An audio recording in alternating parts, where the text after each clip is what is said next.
ಸಿನಾರಿಯೋಸ್‌ಗಳ ಬಗ್ಗೆ ನಾನು ಆಲ್ರೆಡಿ ಒಂದು ವಿಡಿಯೋನ ಮಾಡಿದ್ದೀನಿ. ನೀವೇನಾದರೂ ನೋಡಿಲ್ಲ ಅಂದರೆ ಡಿಸ್ಕ್ರಿಪ್ಷನಲ್ಲಿ ಲಿಂಕ್ ಕೊಟ್ಟಿರ್ತೀನಿ. ಹೋಗಿ ನೋಡ್ಕೊಂಡು ಬರ್ಬೋದು. ಈ ವಿಡಿಯೋದಲ್ಲಿ ಇನ್ನಷ್ಟು ಸಿನಾರಿಯೋಸ್‌ಗಳನ್ನ ನಾವು ಡಿಸ್ಕಸ್ ಮಾಡೋಣ. ಸೊ ಫಸ್ಟ್ ವಿಡಿಯೋದಲ್ಲಿ ಆರ್-ಸಿ-ಬಿ ಇನ್ನು ಉಳಿದ 2 ಮ್ಯಾಚ್‌ನ ಗೆದ್ದುಬಿಟ್ರೆ ಅವರು ಟಾಪ್ 2 ಅಲ್ಲಿ ಎಂಡ್ ಅಪ್ ಆಗೋದಕ್ಕೆ ಏನೇನು ಸಿನಾರಿಯೋಸ್‌ಗಳಿದ್ದಾವೆ ಅನ್ನೋದನ್ನ ಡಿಸ್ಕಸ್ ಮಾಡಿದ್ವಿ. ಸೊ ಈ ವಿಡಿಯೋದಲ್ಲಿ ಟಚ್ ವುಡ್ ವರ್ಸ್ಟ್ ಕೇಸ್ ಸಿನಾರಿಯೋಸ್‌ನ ಡಿಸ್ಕಸ್ ಮಾಡೋಣ. ಅಂದರೆ ಆರ್-ಸಿ-ಬಿ 2 ಮ್ಯಾಚ್‌ನು ಸೋಲ್ತು ಅಂತಂದರೆ ಸ್ಟಿಲ್ ಅವರು ಟಾಪ್ 2 ಅಲ್ಲಿ ಹೆಂಗೆ ಬರ್ಬೋದು ಅನ್ನೋದನ್ನ ನೋಡೋಣ. ಸೊ 2 ಮ್ಯಾಚ್ ಅವ್ರು ಏನಾದರೂ ಸೋಲ್ತ್ಬಿಟ್ರೆ ಫಸ್ಟ್ ಪೊಸಿಷನಲ್ಲಂತೂ ಬರೋಕ್ಕಾಗಲ್ಲ.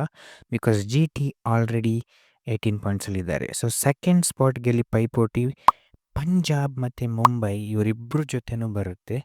ಸೊ ಆರ್-ಸಿ-ಬಿ 2 ಮ್ಯಾಚ್‌ನು ಸೋಲ್ತು ಅಂತಂದರೆ ಪಂಜಾಬ್ ಅವರು 2 ಮ್ಯಾಚ್‌ನ ಸೋಲ್ಬೇಕಾಗತ್ತೆ. ಪ್ಲಸ್ ಮುಂಬೈ ಅವರು 1 ಮ್ಯಾಚ್‌ನ ಸೋಲ್ಬೇಕಾಗತ್ತೆ. ಸೊ ಹಾಗಾದರೆ ಮಾತ್ರ ಆರ್-ಸಿ-ಬಿ ಸೆಕೆಂಡ್ ಪೊಸಿಷನಲ್ಲಿ ಬರ್ಬೋದು. ಸೊ ನೆಕ್ಸ್ಟ್ ಏನಾದರೂ ಮಳೆ ಬಂತು ಅಂತ ಅಂದ್ಕೊಳ್ಳಿ.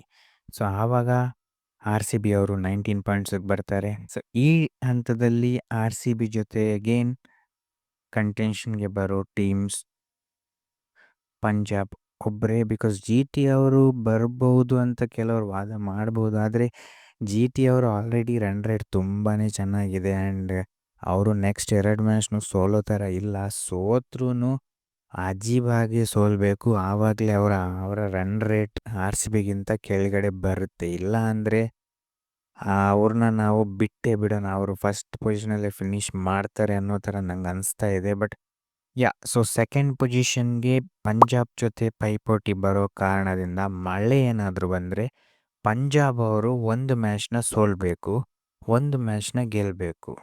2 ಮ್ಯಾಚ್‌ನ ಸೋಲ್ತ್ರೆ ಏನು ಟೆನ್ಷನ್ ಇಲ್ಲ. ಬಟ್ 1 ಮ್ಯಾಚ್‌ನ ಗೆದ್ದರೆ 1 ಮ್ಯಾಚ್‌ನ ಸೋಲ್ತ್ರೆ ಪಂಜಾಬ್ ಅವರು ಆವಾಗ ನೆಟ್ ರನ್ ರೇಟ್ ಮೇಲೆ ಡಿಸೈಡ್ ಆಗುತ್ತೆ ಯಾರು ಬರ್ತಾರೆ ಸೆಕೆಂಡ್ ಸ್ಪಾಟ್ಗಂತ. ಸೊ ಇದಾಗಿತ್ತು ಇವತ್ತಿನ ಸಿನಾರಿಯೋಸ್ ವಿಡಿಯೋ. ಸೊ ಇಂತಹ ಹಲವಾರು ಆರ್-ಸಿ-ಬಿಯ ವೀಡಿಯೋಸ್ಗೋಸ್ಕರ ನೀವು ಸಬ್ಸ್ಕ್ರೈಬ್ ಮಾಡ್ಕೊಳ್ಳಿ. ಆ್ಯಂಡ್ ಈ ವಿಡಿಯೋ ಇಷ್ಟ ಆಗಿದ್ದರೆ ಲೈಕ್ ಮಾಡಿ. ಧನ್ಯವಾದ.